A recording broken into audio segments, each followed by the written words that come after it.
حضرت ادریس علیہ السلام اللہ کے جلیل القدر نبی تھے۔ آپ حضرت آدم علیہ السلام کے 100 سال بعد اور حضرت نوح علیہ السلام سے 1000 سال پہلے شہر بابل میں پیدا ہوئے۔ آپ نے علم حضرت شیش علیہ السلام سے حاصل کیا۔ اللہ نے آپ کو ستاروں کا علم، حساب و کتاب، تیر اندازی، پیمائش، اسلحہ سازی، لکھائی اور خطاطی جیسی کئی اہم علوم کی ابتدا کرنے والا بنایا۔ آپ کے زمانے میں بہت سی زبانیں بولی جاتی تھیں اور اللہ تعالیٰ نے آپ کو تمام زبانوں کا علم عطا فرمایا، اسی لیے آپ ہر قوم سے ان کی اپنی زبان میں گفتگو کرتے تھے۔ قرآن کریم میں ذکر آتا ہے کہ حضرت ادریس علیہ السلام نہایت سچے، صابر اور اللہ کے مقرب بندے تھے۔ مورخین نے بیان کیا ہے کہ آپ سنجیدہ طبیعت کے تھے، کم گفتگو کرتے اور چلتے وقت نظریں نیچی رکھتے تھے۔ گفتگو کرتے وقت شہادت کی انگلی سے اشارہ فرماتے تھے۔ آپ نے اپنی پوری زندگی اللہ کے پیغام کی دعوت اور تبلیغ میں گزار دی۔ پڑھنے کی کثرت کے سبب سے آپ کا لقب ادریس ہوا اور علم نجوم آپ کے معجزات میں سے ہے۔ قرآن کریم میں اللہ تعالیٰ فرماتے ہیں، اور یاد کر کتاب میں ادریس کو کہ وہ تھا سچا نبی۔ آپ ہر روز کپڑے سیتے تھے، ہر دم سینے میں تسبیح پڑھتے تھے اور وہ اجرت لائق کسی سے نہ لیتے تھے۔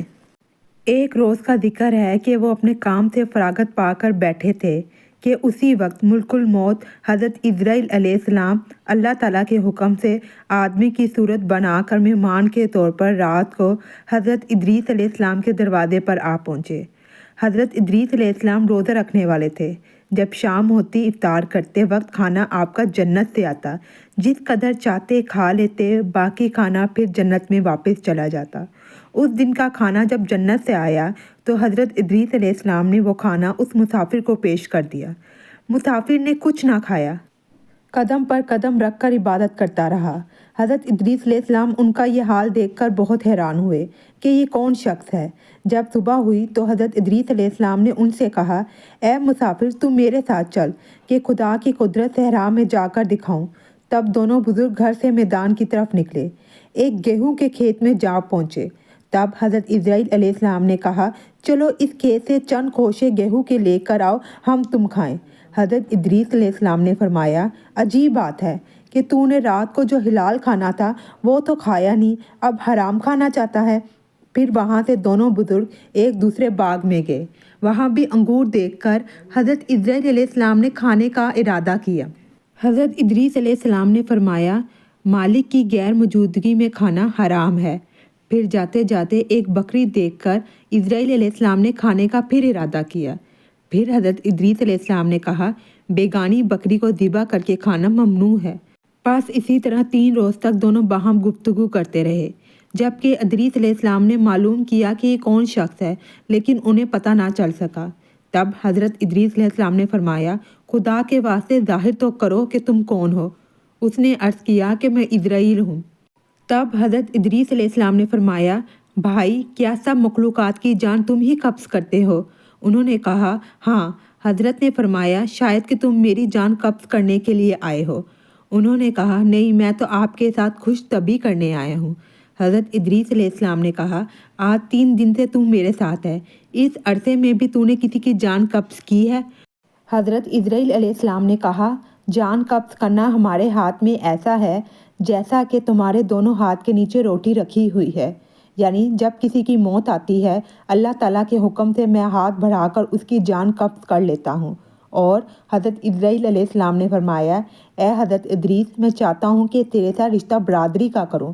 حضرت ادریس علیہ السلام نے فرمایا، میں تیرے ساتھ رشتہ برادری کا تب کروں گا کہ تلخی جان کی ایک بار تو مجھ کو چکھا دے، تاکہ مجھ میں خوف اور عبرت زیادہ ہو اور پھر عبادت میں اپنے خالق کی زیادہ کروں۔ ملک الموت نے کہا، میں اللہ تعالیٰ کی رضا کے بغیر کسی کی جان قبض نہیں کر سکتا ہوں۔ تب حضرت ادریس علیہ السلام نے اللہ تعالیٰ کی درگاہ میں عرض کی، حکم ہوا جان حضرت ادریس علیہ السلام کی قبض کر لو۔ تب انہوں نے حضرت ادریس علیہ السلام کی جان قبض کر لی۔ پھر ملک الموت نے خدا کی درگاہ میں دعا مانگی، پھر اللہ تعالیٰ نے ان کو زندہ کیا اور حضرت ادریس علیہ السلام نے اٹھ کر ملک الموت کو اپنی گود میں لے لیا اور دونوں نے آپس میں رشتہ برادری کا لگایا۔ پھر ملک الموت نے حضرت ادریس علیہ السلام سے پوچھا، اے بھائی، جان نکلنا کیسا ہے؟ وہ بولے، جیسے کسی زندہ جانور کی کھال سر سے پاؤں تک کھینچی جاتی ہے۔ ملک الموت نے کہا، اے بھائی، قسم ہے رب العالمین کی، جیسا کہ میں نے تیرے ساتھ احسان کیا ہے ایسا کسی کے ساتھ نہیں کیا۔ حضرت ادریس علیہ السلام نے فرمایا، اے بھائی، مجھے دوزخ دیکھنے کا شوق ہے، تو مجھ کو اس کے دروازے تک لے چل تاکہ اس کے دیکھنے سے مجھ میں خوف الہی زیادہ ہو اور پھر عبادت اور بندگی زیادہ کروں۔ تب حضرت اسرائیل علیہ السلام نے خدا تعالیٰ کے حکم سے ان کو 7 دروازے دوزخ کے دکھائے۔ پھر حضرت ادریس علیہ السلام بولے، اے بھائی، مجھ کو جنت دیکھنے کی آرزو ہے کہ اسے دیکھ کر خوشی حاصل کروں اور عبادت زیادہ کروں۔ پھر ان کو جنت کے دروازے پر لے گئے اور انہوں نے جنت کے مناظر اپنی آنکھوں سے دیکھے۔ پھر حضرت ادریس علیہ السلام کہنے لگے، اے بھائی، میں نے موت کا مزہ چکھا ہے اور دوزخ بھی دیکھی ہے، تو میرا جگر مارے پیاس کے جل اٹھا ہے۔ اجازت ہو تو جنت میں جا کر ایک پیالہ پیوں۔ تب اس نے کہا، تم وہاں سے واپس آنے کا عہد کرو۔ حضرت اسرائیل علیہ السلام کو بہت پیاس لگی ہوئی تھی، اس لیے پیاس کی شدت کی وجہ سے انہوں نے واپس آنے کا عہد کیا کہ میں واپس آ جاؤں گا، اور اللہ تعالیٰ کے حکم کے مطابق اپنے جوتے درخت توبہ کے نیچے چھوڑ کر جنت میں داخل ہو گئے۔ کیونکہ عہد باہر آنے کا کیا تھا، اس لیے وہ اپنے جوتے درخت توبہ کے نیچے چھوڑ کر آئے تھے۔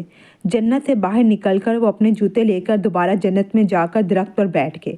کچھ دیر بعد ملک الموت نے ان کو آواز دی کہ اے بھائی، تاخیر مت کرو۔ اس کے جواب میں حضرت ادریس علیہ السلام نے فرمایا، اے مشفق، جو بار عالم فرماتا ہے، ہر جی کو موت کا مزہ چکھنا ہے۔ اب تو میں مزہ جان کنی کا چکھ چکا ہوں۔